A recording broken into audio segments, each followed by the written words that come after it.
দারুণ মজার একটি রেসিপি আজ আপনাদের সাথে শেয়ার করব। কাঁঠাল বিচি দিয়ে লাউ শাকের ডাঁটা শিং মাছের ঝোল। আশা করি রেসিপিটি আপনাদের কাছে অনেক ভালো লাগবে। আর এভাবে আমরা খেতে অনেকেই পছন্দ করি। কাঁঠাল বিচি দিয়ে লাউ শাকের ডাঁটা, শাকগুলোকে আলাদা করে ফেলেছি আর ডাঁটাগুলো দিয়ে শিং মাছের ঝোল করেছি।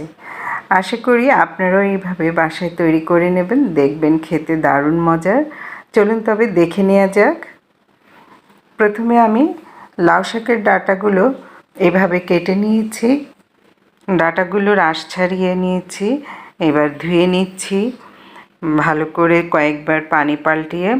আর নিয়ে নিলাম কাঁঠাল বিচি, কাঁঠাল বিচিটাকেও একসঙ্গে ধুয়ে নিয়ে নিলাম। ধোয়া হয়ে গেলে এবার পানি ঝরিয়ে নিয়ে নিলাম। এগুলোকে সুন্দর করে এবং খুব স্বাদ করে রান্না করব। চলুন তবে মূল রান্নায় চলে যাই। এবার চুলায় একটি প্যান বসিয়ে পরিমাণ মতো তেল দিয়ে দিলাম। পেঁয়াজ কুচিটাকে লাল করে নিলাম। লাল হয়ে এলে এবার দিয়ে দিব রান্নার মশলা। পেঁয়াজটা যেন পুড়ে না যায় সেই কারণে মশলাটা আমি তৈরি করে নিয়েছি। একটা বাটিতে পানি দিয়ে গুলিয়ে নিয়েছি। এখানে দিয়েছি 1.5 টেবিল চামচ মরিচের গুঁড়া, 1 টেবিল চামচ ধনিয়া গুঁড়া, আধা চামচ হলুদের গুঁড়া। এভাবে দিলে ঠিক বাটা মশলার স্বাদটা তরকারিতে পাওয়া যায়। আর এই স্বাদের জন্যে মশলাটা আগে গুলিয়ে রাখলে তরকারির স্বাদটাও দারুণ আসে। এবার সামান্য পানি দিয়ে বারবার এই মশলাটাকে একটু কষিয়ে নেব সময় নিয়ে। এবার যে শিং মাছগুলো পরিষ্কার করে ধুয়ে রেখেছি এগুলোকে মশলার সঙ্গে কষিয়ে নিচ্ছি। এতে করে মাছে মশলাটা ভালোভাবে ঢুকে আর খেতেও ভালো লাগে। মাছটা কষানো মশলা কয়েকবার নেড়েচেড়ে একটা বাটিতে তুলে নিলাম, তুলে পাশে রেখে দিলাম।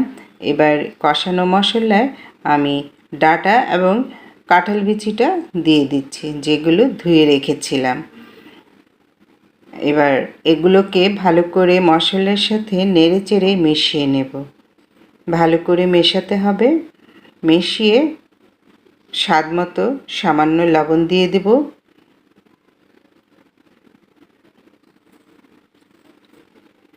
ঢেকে দিলাম। 10 মিনিট পর ফিরে এলাম। এই পর্যায়ে চুলার আঁচ মিডিয়াম হিটে রাখা আছে। আরও 2-1 মিনিট এভাবে কষিয়ে নেব।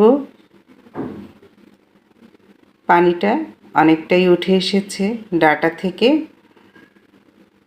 যেই মাছটা তুলে রেখেছিলাম সেই মাছটা এখন দিয়ে দিলাম। ভিডিওতে একটি লাইক দিয়ে পেজটি ফলো দিয়ে রাখবেন আর ভিডিওটি শেয়ার করে দিবেন অন্য বন্ধুদেরকে দেখার জন্যে।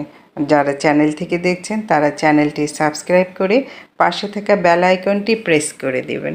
এভাবে আমি কয়েক মিনিট অল্প আঁচে রেখে দিলাম। 2-3 মিনিট পর ঝোলটা আরও একটু শুকিয়ে আসবে। এবার একটি ডিশে সার্ভ করে নিলাম। দেখুন কালারটা দারুণ এসেছে, খেতেও ভালো লেগেছিল। তাহলে ভিউয়ার্স আবার দেখা হবে নতুন রেসিপিতে। সেই পর্যন্ত ভালো থাকুন, সুস্থ থাকুন। আল্লাহ হাফেজ।